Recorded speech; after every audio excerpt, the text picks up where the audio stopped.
시간 우리를 향한 주님의 사랑을 같이 찬양했으면 좋겠습니다.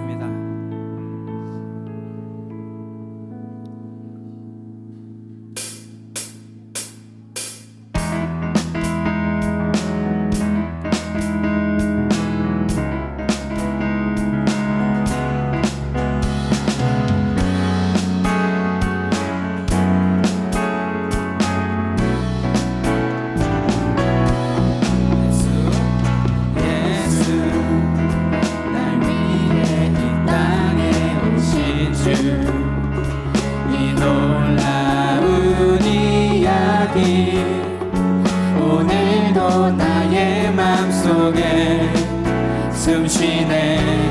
나 비록 여전히 어둠 속 헤매였을 때도 그때도 주님 나를 사랑하여 자녀 삼아 주셨네. 오 이 기쁨 멈출 수 없는 주님의 그 사랑 어느 누구도 빼앗을 수 없네. 날 향한 주님의 그 사랑 찬양해. 나 영원히 주님의 그 사랑을 노래하리. 십자가에서 쏟으신 그 사랑 날 향한 주님의 그 사랑 찬양해 영원토록.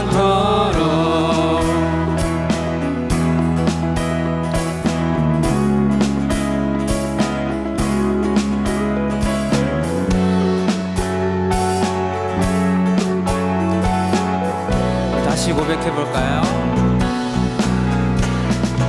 예수 날 위해 이 땅에 오신 주 이 놀라운 이야기 오늘도 나의 맘속에 숨쉬네.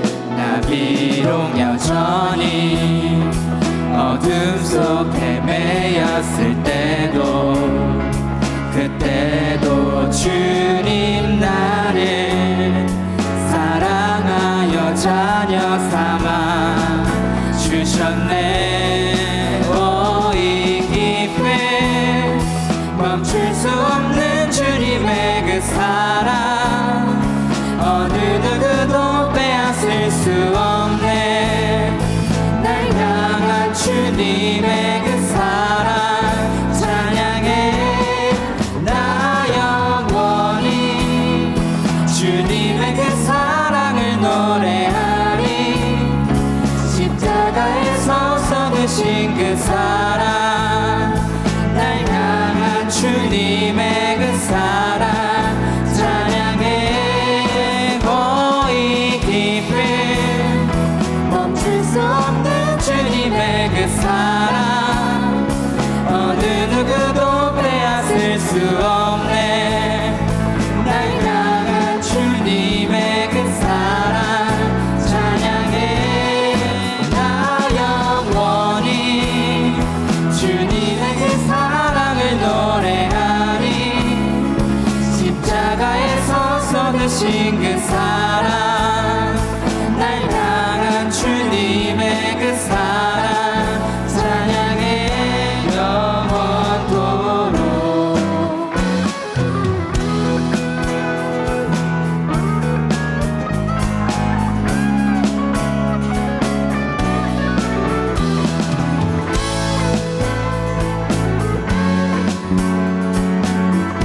자리에 앉아서 재미있게 듣던 말 그때 일을 지금도 내가 잊지 않고 기억합니다.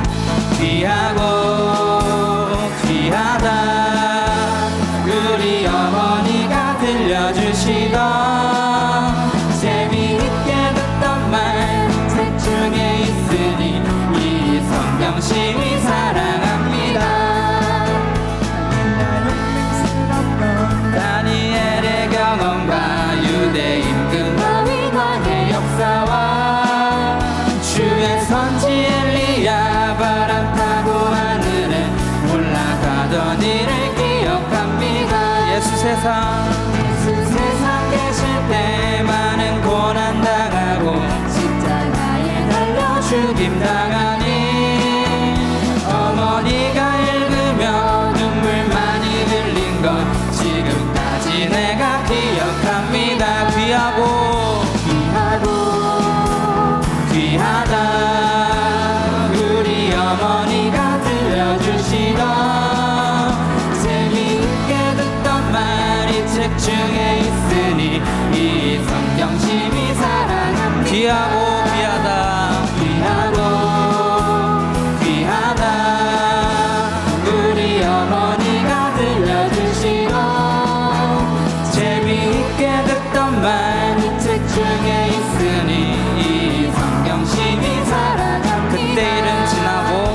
그때 일은 지나고 나의 눈에 화나오 어머니의 말씀 기억하면서 나도 시시때때로 성경 말씀 읽으며 주의 뜻을 따라 살려 합니다.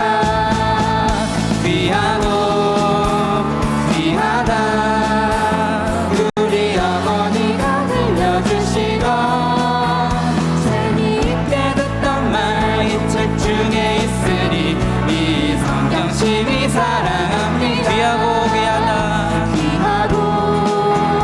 귀하다 우리 어머니가 들려주시던 재미있게 듣던 말 이 책 중에 있으니 이 성경심이 사랑합니다. 굳게 서리 영원하신 말씀 위에 굳게 서리 굳게 서리 그 말씀 위에 굳게 서리라. 주님 약속하신 말씀 위에서 영원토록 주를 찬송하리라. 소리 높여 주께 영광 돌리며 약속 믿고 굳게 서리라. 굳게 서리 영원하신 말씀 위에 굳게 서리 굳게 서리 그 말씀 위에 굳게 서리라. 주님 약속하신 말씀 위에서 영원하신 주의 사랑 힘입고 성령으로 힘써 싸워 이기며 약속 믿고 굳게 서 주님 약속하신 말씀 주님 약속하신 말씀 위에서 성령 인도하는 대로 행하며 주님 품에 항상 안식 얻으며 약속 믿고 굳게 서리라. 굳게 서리 굳게 서리 영원하신 말씀 위에 굳게 서리 굳게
앞에서 경외함으로 주께 홀로 섭니다. 생명의 말씀 읽고 순종해 주를 예배합니다. 말씀 앞에서 경외함으로 주께 홀로 섭니다. 생명의 말씀 읽고 순종해 주를 예배합니다. 기록된 말씀 이미 있어서 진리로 우리 거룩해 하며 거룩한 말씀 세세 영원히 말씀이 되어 말씀하시네. 하나님 말씀에 두려워 떠는 자 그 말씀에 생명을 거는 자 한 사람 찾으시니 주님의 약속을 믿어 하나님 말씀에 운명을 거는 자 순종하며 주 따라가는 자 영원한 하나님 나라 이뤄갈 주의 교회여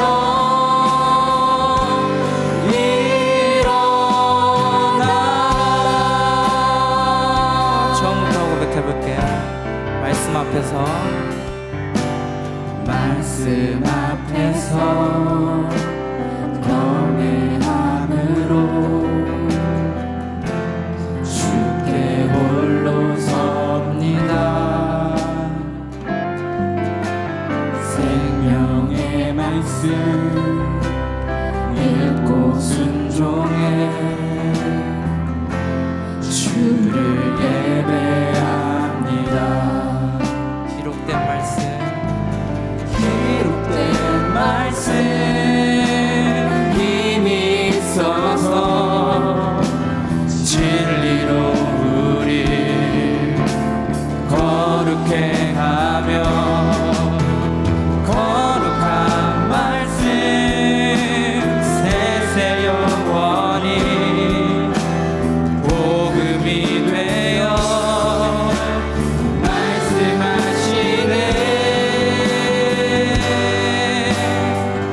하나님 말씀에 두려워 떠는 자 그 말씀에 생명을 거는 자 한 사람 찾으시니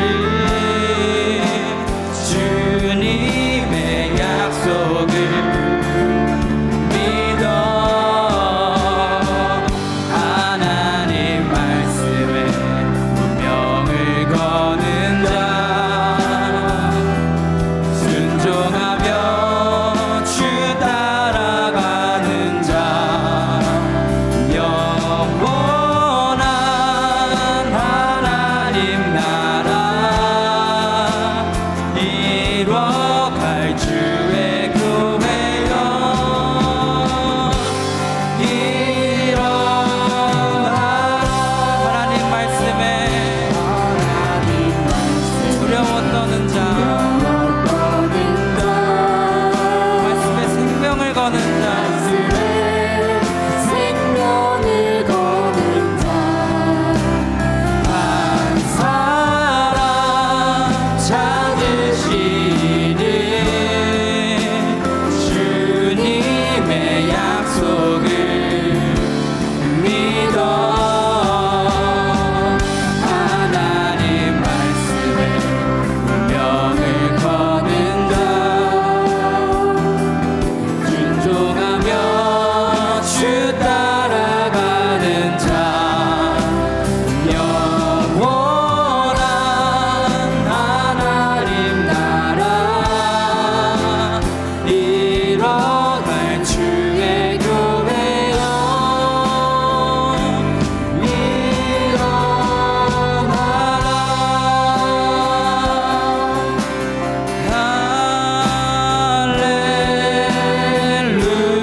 주님의 말씀을 두려워하고 멀리하고 있지는 않은지, 또 말로만 주님의 말씀을 따른다고 하고 있지는 않은지, 이 시간 주님의 말씀을 따라 살게 해달라고, 또 주님의 말씀의 능력대로 살게 해달라고 시간같이 기도하겠습니다.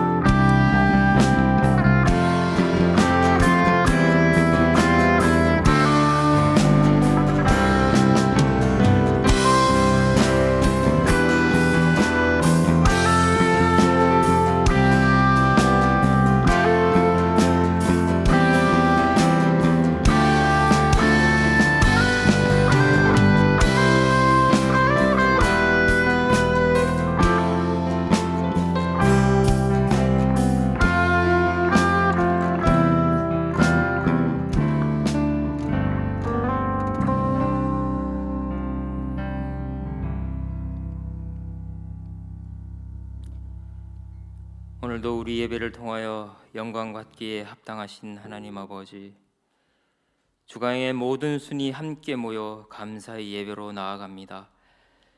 주님 한 분만 바라보며 나아가는 이 시간 되길 원하며, 영원히 높고 위대하신 하나님만 기억되는 이 예배가 되게 하여 주시옵소서.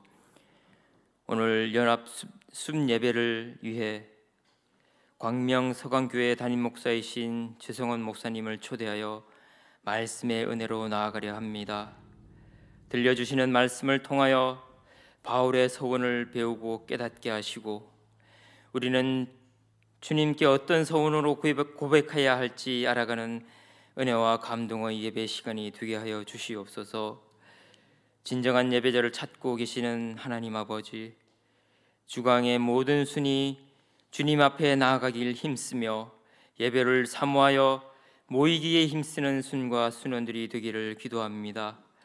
우리 교회가 함께 힘쓰고 있는 매일 성경 큐티와 리딩 지저스 성경 읽기를 통하여 하나님의 말씀을 매일 읽고 묵상하여 아버지께서 인도하시는 삶의 모습을 소망하며 변화되어져 가고, 주님만이 우리의 유일한 자랑이 됨을 고백할 수 있는 신실한 자들이 되기를 간절히 기도합니다. 날마다 한 걸음씩 주와 함께 걷는 걸음이 그 어떤 세상의 부와 권력과 쾌락보다도 비교할 수 없는 기쁨과 행복임을 깨달아 알고 즐거이 주님을 따르는 삶을 살아가게 하여 주시옵소서. 교회의 머리 되시는 예수님, 주강의 모든 순이 예수님을 한 마음으로 바라보며 말씀에 순종하고 행동하는 건강한 믿음의 공동체가 되기를 소망합니다. 순과 순이, 숲과 숲이 협력하여 선을 이루기에 힘쓰고 겸손히 교회의 인도에 순종하며 희생과 포기와 섬김이 비록 낯설고 어렵지만 성령 안에서 사랑으로 교회를 섬기고 주님의 십자가 사랑으로 교회를 사랑하게 하여 주시옵소서. 각자에게 주신 은사를 부지런히 사용하여 아버지의 말씀을 더 잘 알기를 간구하고 겸손히 성도를 섬기고 사랑하는 일에 열정을 더하게 하여 주시옵소서. 모든 순 예배와 모임 위에 예수님의 사랑으로 더욱 풍성하여지기를 원합니다. 먼저 각 순의 리더로 세우신 순장들에게 예수 그리스도의 사랑의 마음으로 모든 순원들을 바라보는 은혜가 있게 하여 주시옵소서.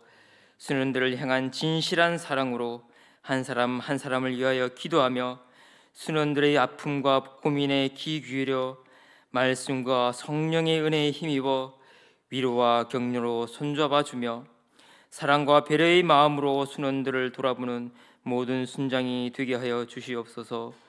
또한 모든 순원들은 예배를 사모하는 마음으로 순예배를 적극적으로 참여하여 그 순예배를 통하여 우리는 모두 하나된 믿음의 공동체임을 느끼고 고백하는 은혜의 시간이 되게 하여 주시옵소서.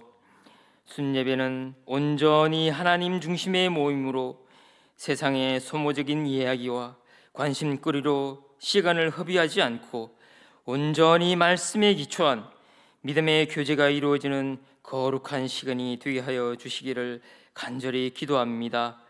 진실한 나눔과 교제를 통하여 서로의 모습을 보게 하시고 한 주간 내 삶 속의 걸음 속에서 함께 하셨던 주님의 손길을 체험하고 감사의 고백이 간증이 되는 시간이 되며 나의 삶이 모두 빼앗긴 절망의 때에도 오직 주님만 남아 있었음을 고백하고 다시 일으켜 세우시는 그 손길을 찬양하는 은혜의 시간으로 채워 주시옵소서. 이처럼 순예배의 건강함이 우리 교회의 건강함이 되어 교회의 부흥에 강력한 힘이 되고 교회를 교회답게 세우는 밑거름이 되기를 간절히 기도합니다. 오늘도 진정한 예배를 찾고 계신 하나님 아버지를 바라보며 나아가는 거룩한 이 시간 되기를 원하며 예수 그리스도의 이름으로 기도드립니다. 아멘.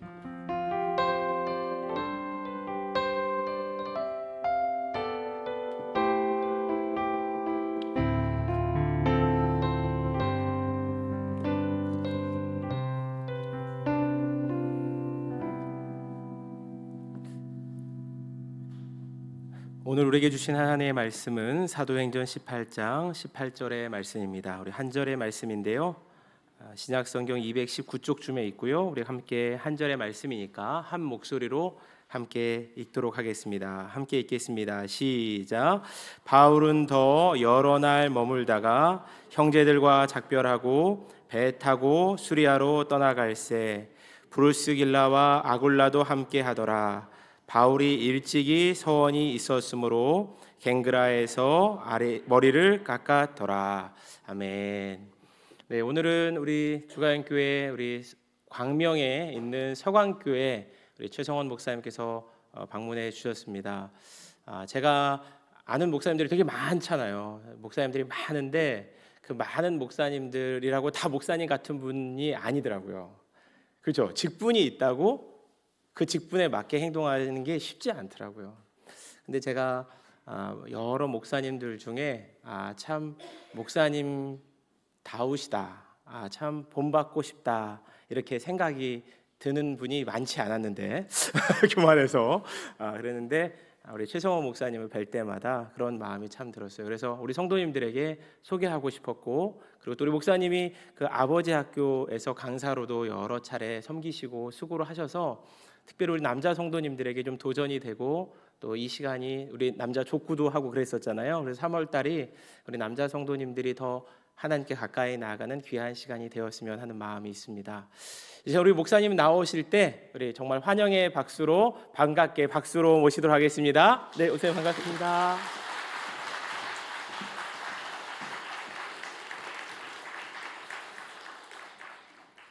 여러분 반갑습니다. 저는 광명에 있는 서강교회를 담임하고 있는 최성원 목사입니다. 먼저 말씀을 전하기 전에 기도하고 말씀을 듣도록 하겠습니다. 참 좋으신 하나님 아버지, 주님의 은혜와 사랑을 감사드립니다. 우리가 무엇이간데 주님께서 우리에게 그 큰 사랑을 베풀어 주셨고 또 그 은혜로 우리가 이 자리에 있음을 고백합니다. 이 시간 하나님, 주의 백성들의 마음과 심령을 주의 말씀으로 붙잡아 주시고 어떠한 상황 속에서도 예수 그리스도를 바라보며 우리 인생의 승리의 삶이 되도록 우리의 삶을 이끌어 주시옵소서. 하나님께서 주시는 말씀을 사모합니다. 주의 말씀을 잘 듣게 하시고 잘 박힌 못처럼 하나님 우리의 신앙이 어떠한 풍파 속에도 흔들리지 않도록 붙잡아 주시옵소서. 감사와 영광 올려드리며 예수 이름으로 기도합나이다. 아멘. 여러분 반갑습니다. 한번 우리 여러분 잘 아시겠지만 그래도 혹시 인사 또 못 나눈 분도 계실 것서 우리 좌우 앞에 계신 분께 한번 반갑습니다, 잘 오셨습니다 한번 인사하도록 하겠습니다. 반갑습니다, 잘 오셨습니다. 자, 우리 이렇게 한번 고백해 볼까요? 하나님을 따라합시다. 하나님을 찬양함이 내 마음의 기쁨입니다. 하나님을 사랑하는 마음을 주시옵소서. 여러분 주님의 그 사랑이 가득하기를 주의 이름으로 축원드립니다. 아멘. 오늘 이렇게 우리 주가행교회에 설교를 전할 수 있어서 얼마나 기쁜지 모릅니다. 사실 최기훈 목사님 몇 차례 또 만나기 위해서 우리 주가행교회를 몇 번 방문을 했습니다. 그때마다 느끼는 거지만 참 주의 성전이 아름답다라는 걸 느껴요. 참 이렇게 보면 하나님의 성전을 참 이렇게 아름답게 또 만드셨고 여러분이 함께 또 기도해 주셨고 또 이 자리에 계신 성도님들 그래서 더 특별하고 아름다워 보이십니다. 아파트를 중심으로 이렇게 교회가 있고 이렇게 주변에 아파트들이 참 많이 있잖아요. 그걸 보면서 야, 복음 전하기에 딱 좋은 위치에 있다. 복음 전하기에 딱 좋은 위치에 있다. 여러분 기쁘지 않으십니까? 저보다 덜 기뻐하시는 것 같은데요. 복음 전하기 얼마나 좋은 교회입니까? 또 이렇게 아름다운 성전을 또 우리가 이곳에서 예배드릴 수 있다는 게 얼마나 기쁨이에요. 저번에 와 보니까 아이들이 교회 왔다 갔다 하면서 이제 소프트 아이스크림 먹더라고요. 그걸 먹고 또 움직이고 또 가고 또 친구들 데려오고 이렇게 교회가 아이들의 눈높이에 섬기는 이런 사역을 보면서 야, 참 귀한 교회다. 귀한 교회를 또 섬기는 또 우리 목사님 또 우리 모든 성도님 그리고 오늘 설교할 수 있도록 또 이 기회를 허락해 주신 우리 원로 목사님 또 당회분들께 다시 한번 감사드립니다. 여러분 이렇게 오늘 주님의 말씀을 전하면서 한번 이 이야기를 먼저 시작으로 하나님의 말씀을 전하고자 합니다. 최근 여러분 3월에 있었던 일이에요. 경기도 포천에 위치한 한 민간 마을에 포탄 8발이 떨어졌습니다. 동시다발적으로 이 포탄 8개가 떨어지면서 순식간에 그 민간 마을이 아수라장이가 되었어요. 집의 형체를 알아볼 수 없을 만큼 뭐 성당이며 노인정이며 또 그 포탄이 떨어진 주변에는 정말 이루 말할 수 없는 그런 처참한 광경들이 있었습니다. 한번 사진 한번 좀 보여드리려 할게요. 혹시 준비되었으면 저희 민간 가옥에 떨어진 포탄이에요. 집이 지금 저렇게 지금 부셔져 있고요. 또 지나가던 용달차도 그 포탄에 의해서 저렇게 지금 너무나 흉측한 모습으로 돼 있죠. 그리고 저게 포탄이 떨어질 때 그 폭파한 이후에 그 연기가 피어오르는 장면입니다. 저것도 위에서 찍은 집의 형체인데요. 여러분 이 상황을 보시면 그 당시 이것이 얼마나 심각했는지 우리는 짐작할 수 있을 것 같아요. 이 사고로 인해서 군인 14명, 민간인 15명이 부상을 당했습니다. 어떻게 포탄이 이 마을에 떨어졌는가? 그 이유는 이 전투기를 모는 조종사가 이 좌표를 입력하는 부분에 있어서 실수를 했기 때문에 이런 사태가 벌어졌습니다. 한미 연합 훈련을 받고 있는 중에 2대의 전투기 비행기가 각각 4발씩을 총 8개를 이 좌표 실수로 인해서 민간 지역에 떨어진 거예요. 이런 포탄 한 발의 위력이 어느 정도 있냐면요, 축구장 1개의 면적 이곳을 살상을 일으킬 만큼 그런 어마어마한 위력을 가지고 있는 것이 포탄 한 발의 위력이에요. 여러분 이 포탄은요 전쟁을 할 때에 살산용으로 또는 건물과 교량을 파괴하는 그런 목적으로 만들어진 포탄입니다. 그러니까는 이 포탄의 그 한 발의 위력이 얼마나 큰지를 여러분 짐작하시겠죠. 근데 이런 게 8개나 떨어졌으니 큰 피해를 입었던 것입니다. 그래서 이처럼 큰 피해가 발생하게 된 원인은 첫 번째로 비행기가 편대를 이루었다는 거죠. 한 대의 비행기에서 포탄 떨어질 그 위치를 지정하면요 다른 비행기도 똑같이 그 위치에 포탄을 떨어뜨리기 때문에 이렇게 큰 피해가 있었고요. 두 번째는 앞서 말씀드린 것처럼 좌표 입력의 오류 때문에 한 자리, 여러분 위도 한 자리를 잘못 입력했어요. 한 자리를 위도 한 자리를 잘못 입력했는데 그 한 자리가 별거 아닌 것 같지만 그것을 통해서 이렇게 민간 지역에 피해를 입게 된 것입니다. 제가 뉴스를 보면서 가슴 아팠던 건 뭐냐면요, 이 포탄이 그 말에 떨어지면서 어떤 아내분이 너무나 놀래갖고 막 흐느끼면서 남편분에게 전화를 한 거예요. 여보, 나 어떡해? 포탄이 떨어졌는데 너무나 무섭다고. 이렇게 이제 남편분에게 통화를 한 내용이 있습니다. 근데 이 남편분이요 같이 있지 못했고 어디 출타 중에 계셨나 봐요. 그러니까 이 남편분도 얼마나 놀랬겠습니까?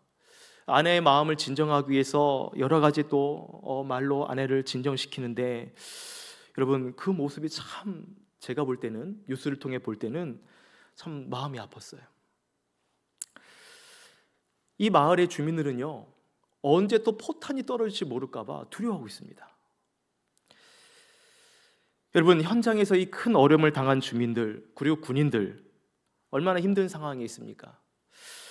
또한 이 좌표를 잘못 실수로 지정한 군인 역시 여러분 얼마나 큰 자책감에 있겠어요.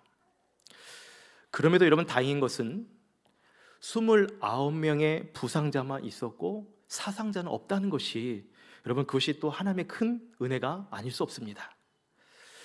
여러분 이번 오폭 사고로 인해서 피해를 입은 그 주민들을 위해서 여러분 기도해 주시길 바랍니다.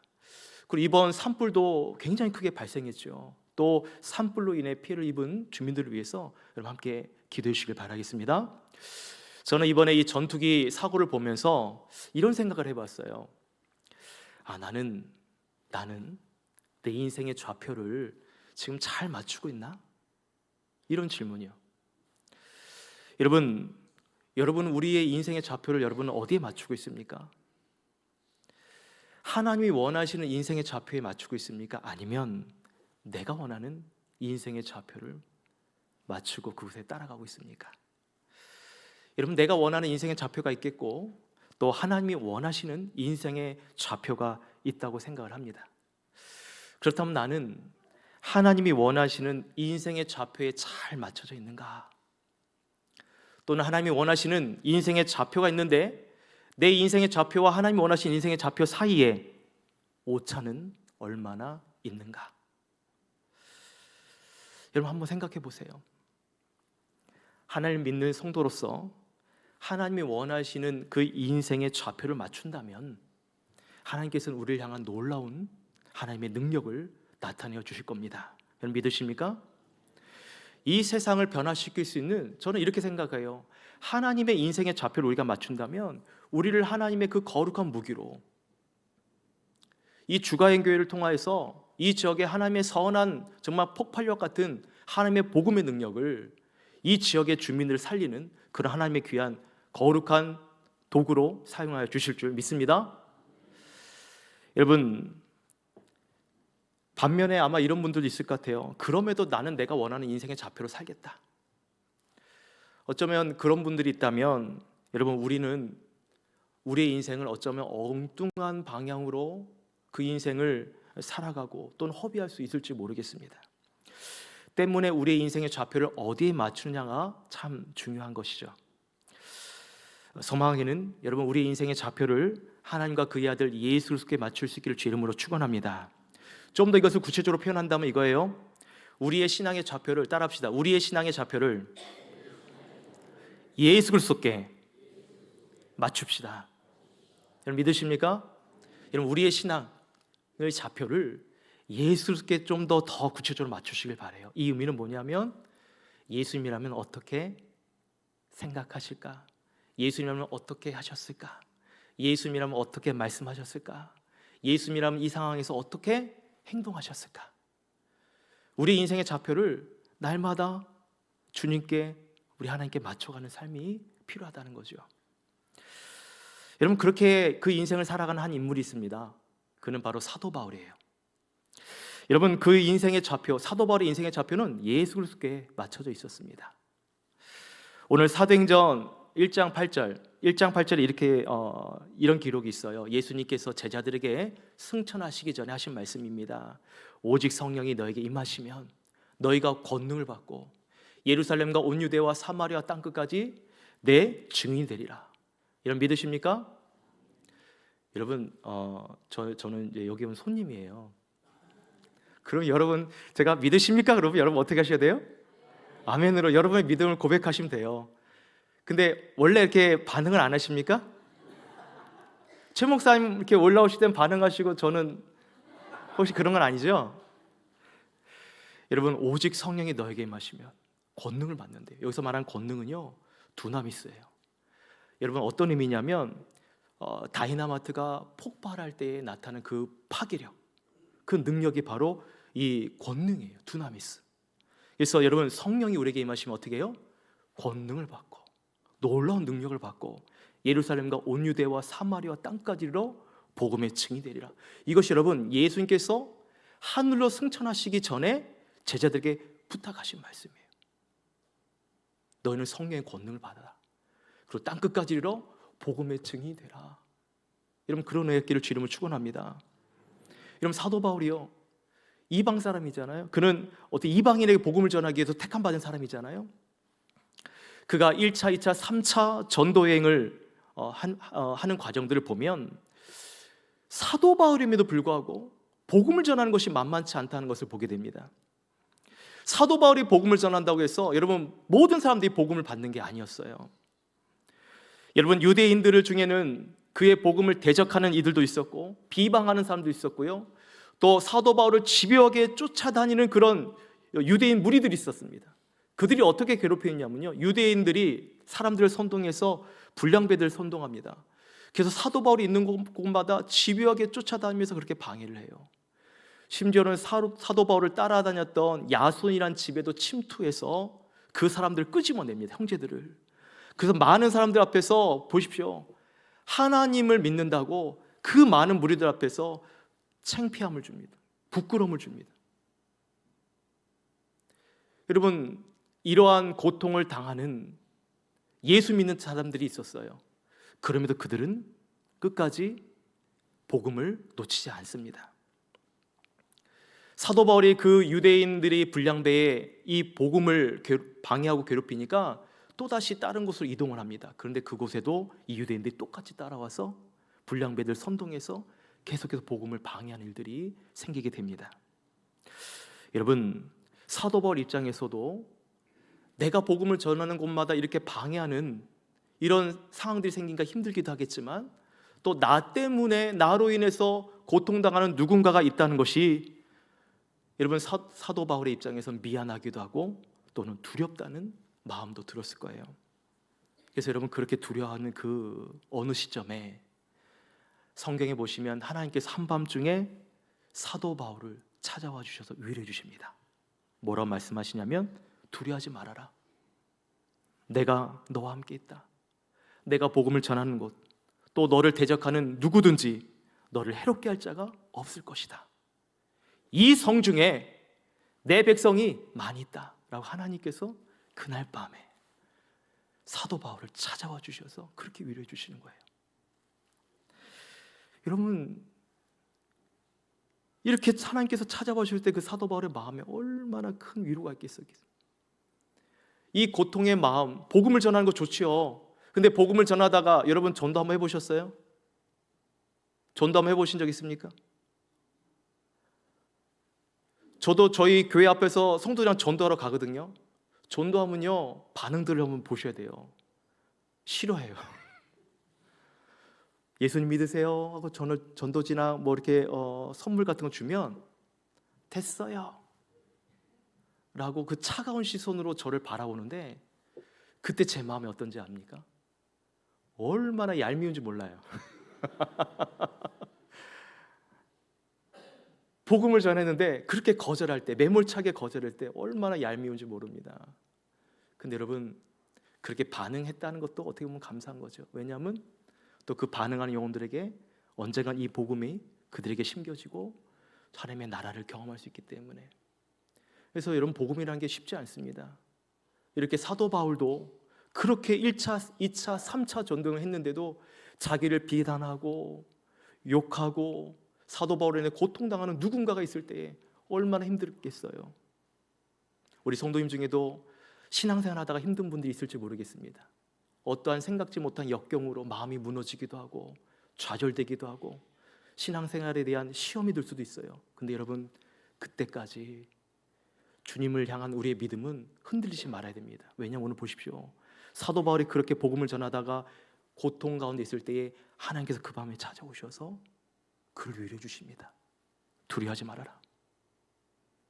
어느 누구도 너를 해할 자가 없을 것이다.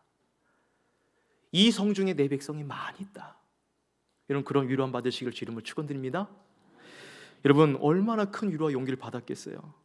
때문에 여러분 우리의 인생의 좌표를요 다시 하나님께로 맞춰보시기를 권면드립니다. 하나님께서는 복음을 전하는 삶을 귀하게 여기시지만 사실 우리도 간절히 원하는 바가 아니겠습니까? 우리도 복음을 전하기 원하시잖아요. 그런 마음들이 있잖아요. 내 믿지 않는 배우자 또는 내 가족 중에 누군가 너 내 가까운 친척 누구인가가 예수 그리스도를 믿으면 여러분 이것만큼 기쁜 게 어디 있겠어요? 여러분 그런 마음을, 그 소망을 여러분 놓지 마시고 여러분 끝까지 주 앞에 기도하시길 바라요. 그러면 하나님께서 여러분의 삶을 위로해 주시고 놀라운 복음의 능력으로 여러분을 인도해 주실 줄 믿습니다. 여러분 무엇보다도 저는 이곳에 계신 귀한 성도님들 한 분 한 분 좀 하나님이 얼마나 여러분을 사랑하시는지 그것을 깨달았으면 좋을 것 같아요. 여러분 이 자리에 오시기까지 쉽지 않은 또 과정들이 있는 분도 계실 건데 여러분 여러분의 마음을 하나님께서 위로해 주십니다.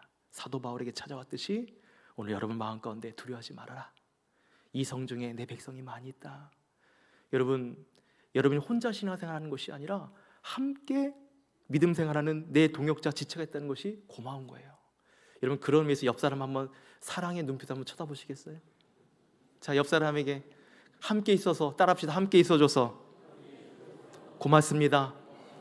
당신 때문에 내가 흔들리지 않고 믿음 생활 잘 감당할 수 있습니다. 옆 사람에게 고마워하시길 바래요. 옆 사람께 고마워하시길 주 이름으로 축원합니다. 나의 믿음의 동역자, 함께 갈 믿음의 동역자 아닙니까? 우리 주가행에 있는 모든 성도님들, 그렇죠? 그러니까 얼마나 귀한 동역자고 얼마나 귀한 존귀한 영혼입니까? 여러분 이 관계가 계속적으로 주 안에서 지속되기를 주 이름으로 축원합니다. 그렇게 사도 바울이 고난 가운데 있을 때에 하나님께서 찾아와 주셔서 얼마나 큰 위로와 용기를 얻었는지 몰라요. 그래서 사도 바울이 고린도 지역에 1년 6개월 동안 머물면서 하나님 말씀을 전하게 됩니다. 여러분 제법 오랜 기간이에요. 1년 6개월이면 제법 오랜 기간을 머물러 있는 겁니다. 근데 이것을 또 이렇게도 볼 수 있는 거예요. 1년 6개월 동안 그만큼 하나님께서 사도 바울의 삶을, 그의 생업을 하나님께서 책임져 주셨다는 것이요. 여러분 이것이 하나님의 인생의 좌표에 맞추는 성도에게 주신 하나님의 은혜인 줄 믿습니다. 여러분 다시 한번 말씀드립니다. 인생의 좌표를 하나님께 맞춰 보시길 바래요. 인생의 좌표를 여러분 하나님 나라의 복음에 한번 맞춰 보세요. 놀랍고 기막힌 하나님의 놀라운 역사들이 여러분 우리의 삶을 이끌어 주실 것입니다. 오늘 18절 말씀 보시면 다시 한번 우리 한번 읽어볼까요? 18절 말씀 자막 한번 띄워주시면 감사하겠습니다. 네, 같이 한번 읽어봅시다. 시작. 바울은 더 여러 날 머물다가 형제들과 작별하고 배 타고 수리아로 떠나갈새 브루스길라와 아굴라도 함께 하더라. 바울이 일찍 소원이 있었으므로 갱그레에서 머리를 깎았더라. 아멘. 자, 여기 말씀에서요 바울이 여러 날 머물렀다고 얘기했는데 그 여러 날 머물렀던 곳은 어디냐면 고린도 교회를 말합니다. 고린도 교회에서 1년 6개월 동안 사역하고 이제 사도 바울이 떠나는 시점 가운데에 이제 형제들과 작별하고 이제 수리아로 떠난다고 말하고 있죠. 오늘 수리아로 떠나갈새라고 말하고 있어요.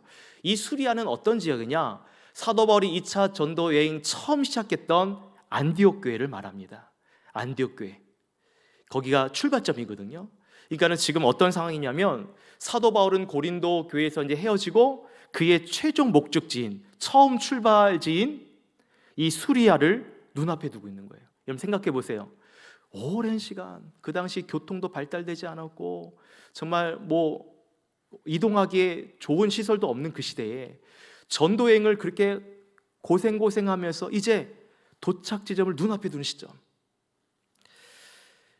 오늘 말씀에 보면 그 수리아를 앞두고 있는데 근데 수리아로 곧장 가는 것이 아니라 한 곳에 거쳐서 이제 이동을 하게 됩니다. 오늘 본문에 보시면 중간에 거쳐가는 지역이 어디냐? 바로 오늘 18절 말씀이 나와 있는 갱그레아 지역입니다. 왜 사도 바울이 갱그레아 지역에 머물렀는가? 이 갱그레아 지역은 고린도 지역과 가까운 지역이에요. 거기도 상업, 문화가 발달된 상업화된 도시입니다. 무역이 발달된 도시예요. 그래서 사람들이 많이 모이고 그리고 인적 자원이 풍부한 곳입니다. 근데 오늘 말씀 보시면 사도 바울이 그 갱그레아라는 지역에서 머리를 깎아요. 고린도 지역과 불과 멀지 않은 지역인데 왜 거기서 또 머물러서 머리를 깎았는가? 여러분 이 본문에 대해 이 질문에 대한 유일한 단서가 오늘 본문에 이렇게 말씀하고 있습니다. 바울이 일찍이 소원이 있었으므로 뭐라고요? 바울이 일찍이 서원이 있었으므로. 자, 여러분 서원이란 게 뭐죠? 서원은 일정 기간 하나님 앞에 약속한 거죠. 어쩜 목적을 두고 하나님께 그 일정한 약속을 지키겠습니다라고 말하는 것이, 지키겠다 말하는 것이 서원이라는 의미입니다. 대표적인 인물로 여러분 잘 알고 있는 삼손이 서원기도 했고요. 또 누가 있습니까? 사무엘이 있었고요. 세리요한이 서원기도를 했습니다. 하나님께 기도를 드린 사람들이죠. 그래서 민수기 6장에 보시면, 구약성은 민수기 6장에 보시면 나시린의 서원에 대해서 설명하고 있어요. 서원하는 자는 평생 또는 일정한 기간에 서원을 지켜야 되는데, 이러면 그 약속 기간이 끝나면, 민수기 6장에 보면 약속 기간이 끝나면 그 약속 기간이 끝난 것과 더불어서 자신의 머리카락을 자르게 됩니다. 그리고 자른 머리카락을 이제 재물과 함께 불태워요. 그 오래 기간 동안 이 서원한 사람 머리를 깎지 않거든요. 근데 나중에 그것이 다 약속이 이루어지면 머리를 자르고 그리고 그것을 하나님께 태워드립니다. 여러분 오늘 말씀을 잘 보십시오. 사도 바울이 갱그라에서 머리를 깎았다는 것은 어떤 의미가 있겠습니까? 이제 나의 서원하는 기간이 끝났음을 말하는 거예요. 이거에 대해서 또 다른 해석도 사실 있습니다. 어떤 거냐면 이제 다시 새로운 서약을 하겠다고 머리를 깎는 의미도 있을 수 있어요. 근데 오늘 말씀을 잘 보시면 사도 바울이 일찍 먼저 서원을 했고 그 다음에 갱글에서 머리를 깎았기 때문에 이거는 어떻게 해석을 해야 되냐면, 사도 바울이 이제 하나님께 서원했던 것을 다 이루었구나, 그래서 머리를 자른다는 것으로 이해를 하시면 되겠습니다. 어떤 서원을 했는지 오늘 본문에 나와 있지 않아요. 사도 바울이 도대체 어떤 서원을 했는지 저도 궁금한데 본문에 나와 있지 않습니다.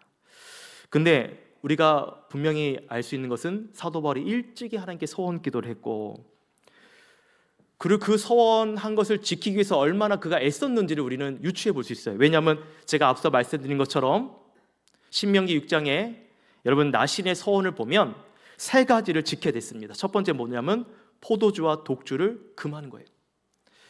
여러분 포도주, 독주 이것뿐만 아니라 포도 열매에 관련된 모든 것은 입에 대지 말아야 됩니다.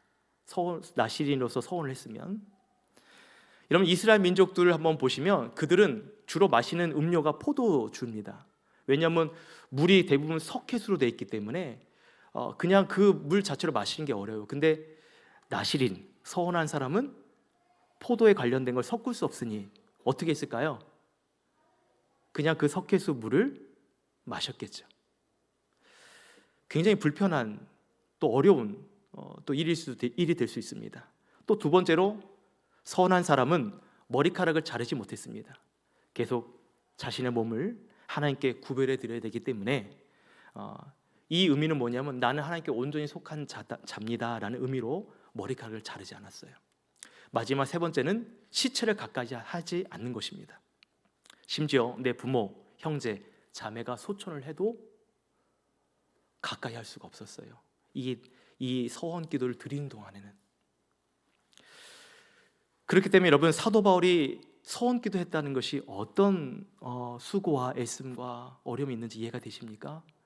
전도를 하면서 얼마나 목이 마르기도 하고 또 여러 어떤 형제의 슬픔의 소식을 듣기도 하고 또 말할 수 없는 그런 복음을 거절하는 일들도 있었는데 그런 복음을 전하는 상황 속에서도 이 나신의 서원을 지켰다는 거예요. 그러니까 보통 어려운 일이 아니었던 것이죠. 저는 오늘 갱그리아에서 머리를 깎은 이 사도 바울의 모습을 보면서 이런 묵상을 해봤어요. 오늘 이 사건이 어쩌면 갱그리아 지역에서 머리를 잘랐을 때 어떤 마음이 있었을까요? 지금까지 이 복음을 전하는 데 있어서 누구보다도 사도 바울이 정말 애쓰고 힘썼지만 이 서원한 것을 지켜주신 하나님의 은혜를 생각하면서 머리를 자르지 않았을까요? 이 약속을 이루도록 도와주신 하나님의 은혜가 아니고서는 내가 이렇게 하나님께 서원 기도한 것을 이룰 수 없을 텐데 하나님께서 여기까지 도와주신 은혜를 생각하면서 머리를 잘라지 않았을까? 또한 그 머리를 자르면서 사도 바울은 이것들 생각했을 것 같아요. 내 인생의 좌표를 돌아보게 된 거죠. 내 인생의 좌표, 하나님께서 어떻게 인도해 주셨는지. 여러분, 사도 바울이 전도 여행을 하면서 수많은 어려움이 있고 고초가 있고 아픔이 있었다고 말씀드렸잖아요. 근데 그 사건 중에 복음을 전하는 일에 있어서 어떤 일이 있었냐면요, 믿음의 동역자와 싸우기도 했어요. 다투기도 합니다. 그래서 서로 멀어지게 되는 일들도 있었어요. 그리고 아시아 지역에 복음을 전하려고 했는데 예수의 영이 허락하지 않으셔서 복음을 전할 수 없는 일들도 있었어요. 여러분 생각해 보십시오. 복음이라는 게 믿지 않는 자들에게 전하는 거 얼마나 귀합니까? 근데 예수의 영을 그를 허락치 않으신다는 게 여러분 이해가 되십니까? 그렇죠. 여러분 이해 안 되는 표정이에요 지금. 이해가 안 되죠. 그런데 예수의 영이 허락하지 않으시고 성령께서 그를 허락하지 않으셨어요. 나중에 보면 마게도냐 환상을 통해서 사도 바울에게 이리로 우리를 도우라 라는 그 환상을 통해 아시아 지역이 아니라 빌립보 지역으로 복음을 틀게 되지요. 여러분 그것이 결국 유럽 지역에 복음을 전하게 되는 기초가 됩니다. 그러니까 하나님의 일하심이 놀라운 거죠. 사랑하는 여러분, 주를 위해서 힘쓰다가 때로는 이해되지 않는 어려움이 있고 여러분이 그 노력하고 수고하는 것들을 막으실 수가 있어요. 여러분 그거에 대해서 여러분 시험 들지 마시고 그 막으신 이유가 있다는 것을 우리가 다시 한번 돌아봐야 됩니다. 시간이 지나면서 사도 바울은 이렇게 조금씩 그의 복음을 전하는 사역에 있어서 하나님이 어떻게 그의 인생을 이끌어 가시는지, 어떻게 그의 인생의 좌표를 이끌어 가신지를 그것을 경험을 했던 거예요. 그리고 오늘 갱그리아 지역에서 머리를 자르면서 하나님께서 이렇게 나의 인생을 이끌어 주셨구나, 이것을 고백하게 되는 거죠. 그러면서 오늘 말씀해 보시면 사도 바울은 예루살렘 교회에 도착하게 되고 그리고 안디옥 교회에 도착하게 되고 그리고 오늘 말씀처럼 갈라디아와 부르기아 땅으로 다니면서 복음을 전하게 됩니다. 사랑하는 여러분, 여러분의 인생의 좌표는 어디입니까? 여러분 오늘 말씀을 통해서 하나님이 원하시는 인생의 좌표를 맞춰야 되겠다는 마음을 주셨습니까? 아니면 아직도 내가 원하는 인생의 좌표를 따르겠다고 생각을 하십니까? 바라는 오늘 말씀처럼 하나님이 원하시는 인생의 좌표에 맞추시기를 주 이름으로 축원합니다. 제가 그랬어요. 저는 어릴 때 꿈이 목회자가 되는 것이 꿈이었습니다. 참고로 저희 아버지는 목회자가 아니에요. 우리 최기훈 목사님은 정말 훌륭한 아버님 목회자시고 또 우리 최기훈 목사님도 훌륭한 목회자시고 그리고 저렇게 공부를 정말 유학까지 하면서 공부를 하시고 정말 이 한국교회를 섬기기 위해서 귀하게 오셨어요. 제가 참 우리 최 목사님을 참 좋아하는 이유 중에 하나는 인간미가 있는 목회자, 사람을 소중히 여기는 목회자, 그런 정말 섬김이 있는 목회자예요. 그래서 저도 저와 같이 동산교회 사역하면서 참 많은 서로에게 도움을 주고 도움을 받는 그런 정말 귀한 동역자입니다. 우리 목사님은 또 이렇게 훌륭한 또 목회자 아버님이 있지만 저는 그렇지 않았어요. 또 목사님은 건강했지만 저는 건강하지 못했던 어린 시절이 있습니다. 그것을 좀 간증을 하고 오늘 말씀을 마무리하고자 합니다. 제가 초등학교 3학년 학교를 마치고 귀가를 했습니다. 그리고 나서 제가 갑자기 쓰러졌어요.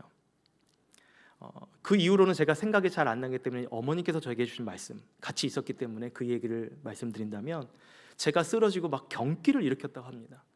막 몸에 막 경기를 일으키는 가운데 그 당시에는 오늘날처럼 119 차량도 부르면 바로 오는 것이 아니라 시골 지역이기 때문에 차도 찾기도 힘들고 또 차량이 뭐 집집마다 다 있는 그런 시절이 아니었어요. 근데 저희 어머니가 마침 지나가는 용달차를 붙잡았어요. 왜냐하면 아들이 이렇게 경기를 일으키고 막 입에 거품을 흘리니까. 그래서 그 아들을 용달차에 태우고 저희가 살던 지역이 삼본 지역인데 그 당시에 가장 큰 병원이 안양에 있는 중앙대병원이었어요. 지금은 메트로병원이라고 바뀌었는데 그 병원에 갔어요. 응급실에. 검사를 하고 원인이 뭔가 봐도 이유를 알 수가 없는 것입니다. 음식을 먹으면요, 제가 자꾸 토해냈어요. 음식을 먹으면 음식을 몸이 받아들이지 못하는 거예요. 심지어는 목이 말라서 물 한 방울 떠뜨려도 그 물 한 방울 입에 들어가면 다시 토를 하게 되는 이상한 질병이 있었어요. 나중에 이제 병원을 나중에 이 병명을 알게 된 게 뭐냐면 급성 신부전증이라는 명칭을 받았습니다. 그게 뭐냐면 나쁜 바이러스가 제 몸에 침투했는데 가장 그 당시 약한 장기가 신장 쪽이었던 거죠. 그 약한 장기에 바이러스가 침투해서 그래서 이제 질병을 일으키는 급성 신부전증이라는 질병을 판단을 받았습니다. 그래서 제 신장이 망가졌어요. 콩팥이 망가진 거죠. 소변을 보면요, 소변 색깔이 콜라빛 색깔이 나오는 거예요. 그러니까는 피가 소변을 통해 계속 나오는 겁니다. 그래서 선생님들이 그렇게 얘기해요. 이대로 방치하면 이 아이 나중에 합병증 걸릴 수 있습니다. 아니면 이제는 신장 투석을 해야 됩니다. 그것도 안 되면 신장 이식을 해야 됩니다. 여러분, 그 당시 초등학교 3학년이에요. 그 아이가 신장이 망가져서 투석을 하고 신장 이식을 한다는 게 여러분, 그것이 받아들일 수 있는 일일까요? 병원이란 병원은 다 찾아다녀봤습니다. 부천에 있는 성가병원이라고 큰 병원이 있었고요. 그 당시 신촌 세브란스 병원에도 가보고요, 강남 성모병원에 가보고요, 또 마지막으로 간 곳이 서울대병원, 회화동에 있는 서울대병원입니다. 제가 이때 초등학교 3학년 때 어떤 기도를 했냐면요, 하나님, 저 너무 힘듭니다. 저 좀 고쳐주세요. 왜냐면 저 계속 링게르병 달고 맨날 소변을 받아야 되고, 그리고 뭐 계속 피 검사하고. 여러분, 피 검사를 하는데요, 아이가 무슨 이게 피를 뽑을 수 있는 뭐 혈관이 제대로 뭐 있었겠습니까? 왼쪽에 혈관 뽑다가 없으면 오른쪽 혈관을 또 꼽고, 오른쪽 왼쪽 혈관 없으면 발목에다가 또 주사기를 꽂아서 피를 빼고, 발목이 없으니까 이제 머리 쪽. 그런 병원 생활을 하다 보니까 얼마나 힘들었는지 몰라요. 그래서 하나님께 기도했어요. 하나님, 저 고쳐주시면 저 주님을 위해서 살겠습니다. 제 나름대로 소원 기도했던 거죠. 그렇게 하나님께 소원 기도를 했는데요, 하나님께서 저를 고쳐주지 않으셨어요. 그렇게 하나님께 소원 기도했는데도 응답이 없더라고요. 그렇게 여러분, 중학교, 고등학교, 그리고 고등학교 때 진로를 정해야 되는데 제가 하나님께 소원 기도한 게 있잖아요. 제가 신학교를 가기로 마음을 먹었습니다. 그때 저희 아버님이 계셨는데, 지금도 아버님 계십니다. 저희 아버님께서 반대를 하셨어요. 왜 그 힘든 길을 가냐. 저희 이제 삼촌이 목회를 하셨는데 너무나 힘들게 목회하는 걸 보시고 반대하셨습니다. 그리고 그 당시 아버님은 공무원 생활 하셨는데, 너 공무원 해라, 차라리 공무원이 좋다. 저도 제가 봐도 저 공무원 했으면 잘 어떤 그런 기질이 있거든요. 근데 제가 하나님께 소원한 것이 있기 때문에 신학교를 가겠다고 아버지를 겨우겨우 달래서 그렇게 신학교를 들어갔습니다. 근데 신학교 들어갔는데도요, 제 몸은 회복되지 않았어요. 근데 그러다가 신학교 이제 1학년 보내는 그 시점이었던 것 같아요. 이제 다시 이제 제가 검진하러 서울대병원에 갔는데 의사 선생님께서 딱 차트를 쭉 보시더니 이렇게 말씀하신 겁니다. 야, 이제 너 병원에 안 나와도 되겠어. 너 병원에 안 나와도 되겠어라고 말씀해 주신 거예요. 그래서 제가 제 귀를 의심하고, 뭐라고요? 선생님, 다시 한번 얘기해 주세요. 너 이제 병원에 안 나와도 돼. 야, 여러분, 그때 그 응답을 얻기까지 저는 13년을 기다렸습니다. 13년을. 왜 하나님께서 그토록 13년 동안 응답 안 해주셨을까? 이것을 한번 되짚어서 생각해 보면요, 13년의 시간이 저에게는 내 인생의 좌표를 하나님께 맞추는 시간이었던 거죠. 내 인생의 좌표를 하나님께 맞추라고 저를 13년 동안 훈련을 시킨 그런 시간이었습니다.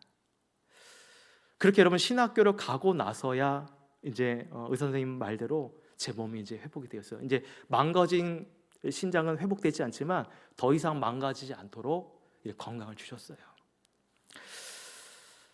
여러분, 그렇게 반대하셨던 저희 아버지도 이제는 누구보다도 저를 위해서 기도해 주십니다. 그리고 제가 설교할 때마다 늘 본인의 교회도 있지만 본인의 교회에서 예배도 드리시지만 저의 예배를 드리는 그러니까는 말씀을 전하는 것도 늘 봐주시고 또 응원해 주세요. 얼마나 든든하지 모릅니다. 그리고 이렇게 지금 목회자로 부름받고 쓰임 받았다는 것이 너무나도 행복하고 그리고 감사할 따름입니다. 하나님께서 내 인생의 좌표를 인도하셨고 지금도 저는 그 하나님의 인도하심을 받고 있기 때문에 사랑하는 여러분, 여러분의 인생의 좌표를 하나님께 맞추시기를 주 이름으로 축원합니다. 하나님께서 여러분의 가정과 그리고 자녀들의 인생까지도 여러분 아름답게 인도해 주실 거예요. 여러분 믿으시죠? 특별히 이 자리에 자녀를 두신 우리 부모님들, 자녀를 위해서 늘 기도해 주시길 바라요. 어머니의 기도도 의미가 있지만 여러분 아버지의 기도 참 하나님께서 특별하게 여기십니다.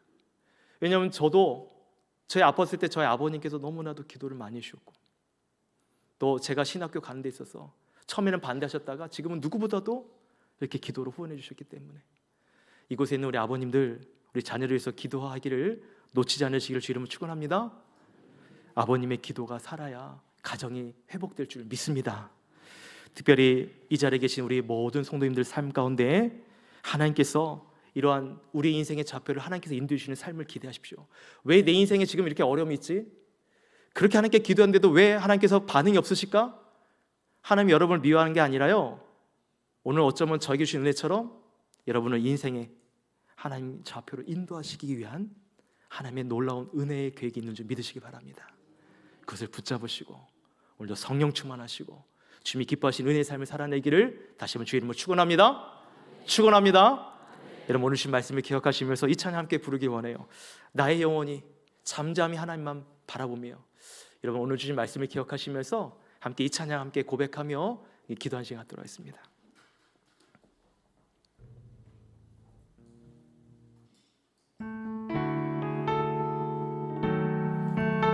한번 가사를 음미하면서요 우리 한번 주님 앞에 찬양 고백합시다.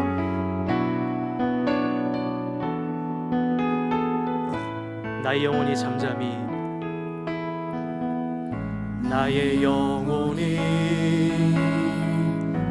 잠잠히 하나님만 바라며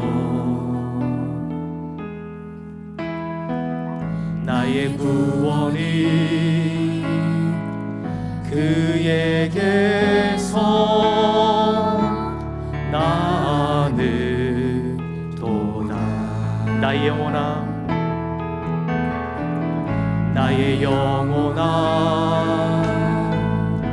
잠잠히 하나님만 바라라. 나의 소망이, 나의 소망이 저에게서 나는 도다. 오직 주만이, 오직 주만이 나의 반석, 나의 구원이시니. 오직 주만이, 오직 주만이 나의 반석, 내가 요동치 아니하리. 다시 한번 고백할까요? 나의 영혼이, 나의 영혼이 잠잠히 하나님만 바라며 나의 구원이, 나의 구원이 그에게서 나는. 여러분 믿으십니까? 나의 영혼아, 나의 영혼아 잠잠히 하나님만 바라보십시오. 하나님만 바라라. 나의 소망이, 나의 소망이 저에게서 나는 도다. 우리의 마음을 다하고 한번 두 손 들고 고백합시다. 오직 주만이, 오직 주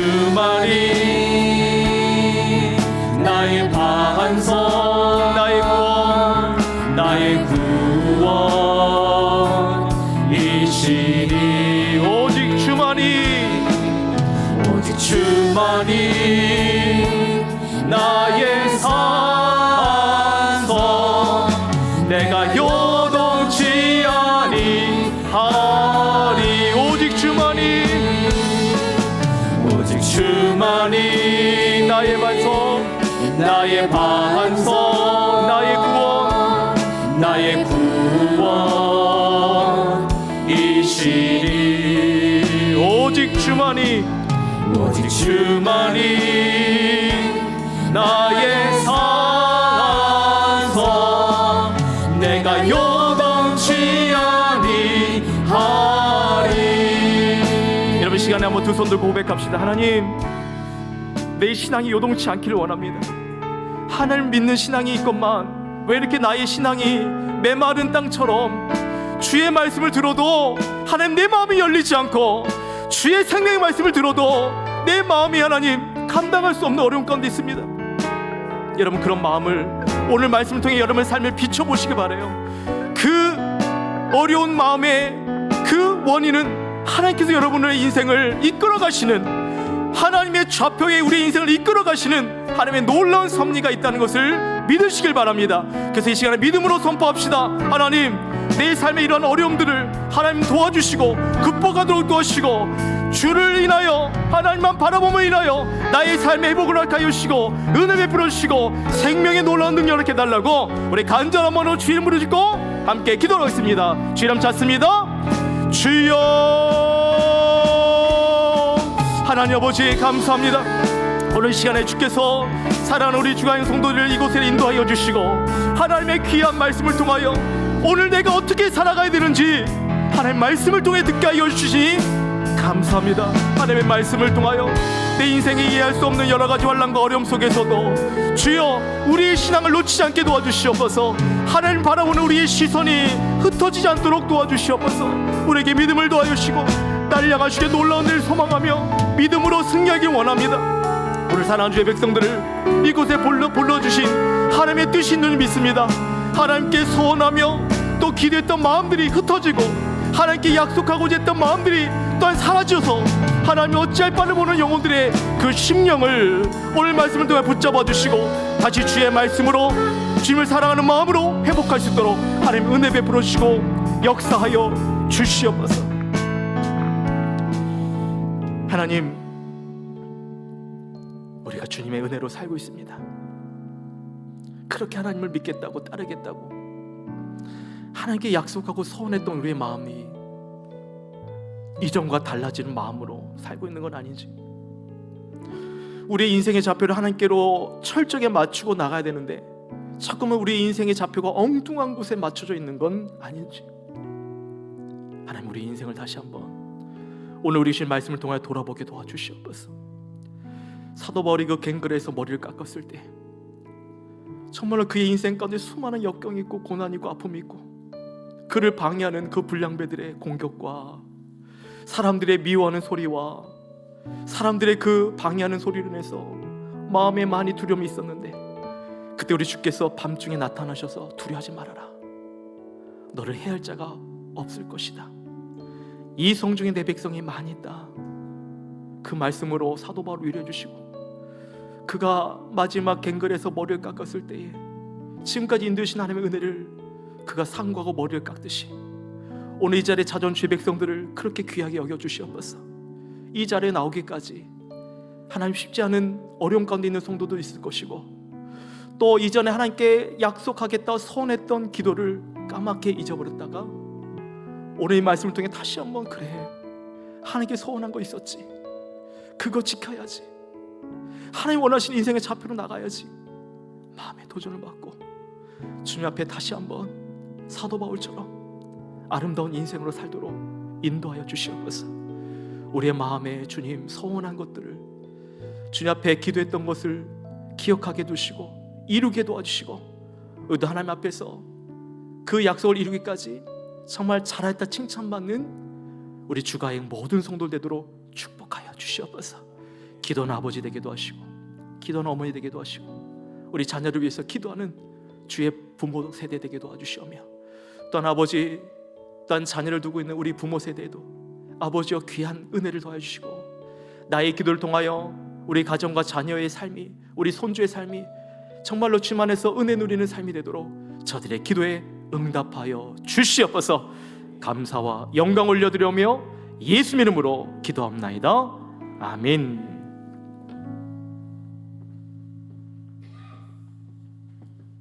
네, 귀한 말씀 감사합니다. 네, 주보 내용은 또 우리 그 광고 내용은 주보로 좀 참조해 주시면 감사하겠고요. 이 시간에 우리 순회에 우리 41개의 순이 있는데 오늘 2개의 순이 분순을 하게 되어서 43개의 순이 되는 날입니다. 특별히 순장으로 세워지신 우리 오석종 집사님, 그리고 또 우리 집사님, 왜 갑자기 전유식 집사님, 큰일 날 뻔했어요. 전유식 집사님, 우리 청년들 아직 결혼 안 한 싱글 30대 이상의 분들을 이렇게 케어하고 돌보기 위해서 이렇게 이제 세워지셨습니다. 우리 전 집사님도 나와주시고, 전유식 집사님 나와주시고, 우리 오석종 집사님 나오시면은 제가 거룩한 부담감이 순 보고서 전달하고 네, 그리고 또 한번 이렇게 하도록 하겠습니다. 네.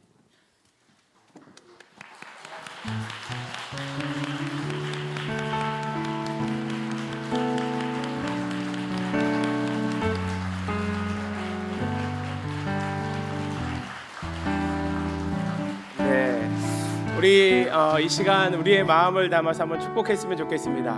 우리 오석종 집사님, 우리 전유식 집사님이 또 새로운 순장으로 세워져서 더 아름다운 순들을 세워가는 하나님의 귀한 일꾼이 되도록 우리 한번 당신은 하나님의 언약 안에 있는 축복의 통로로 함께 축복하고 제가 기도하고 축도하고 마치도록 하겠습니다.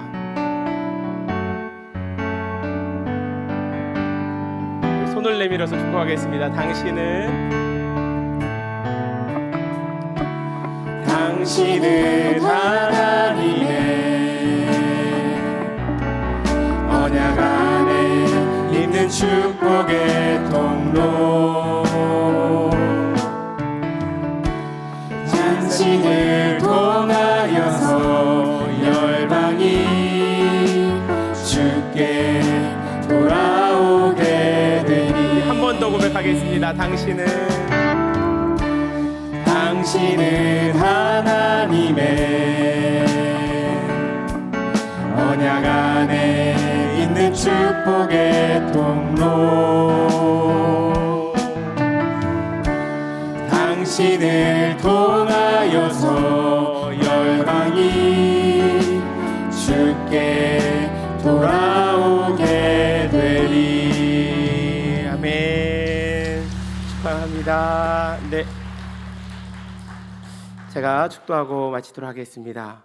이제는 우리 주 예수 그리스도의 은혜와 하나님의 사랑과 성령의 교통하심이 주님 앞에 서원하며 또 약속한 바를 삶으로 지켜내고 또 우리들의 모든 삶이 주님이 원하시는 좌표가 되어 주님을 따르기로 다짐하는 우리 주가인교회 성도들 머리머리 위에 특별히 오늘 분순하며 순장으로 세워지신 오석종 집사님과 우리 전유식 집사님 머리 위에 또 앞으로의 모든 순회 여정 위에 이제로부터 영원토록 함께 있을지어다. 아멘.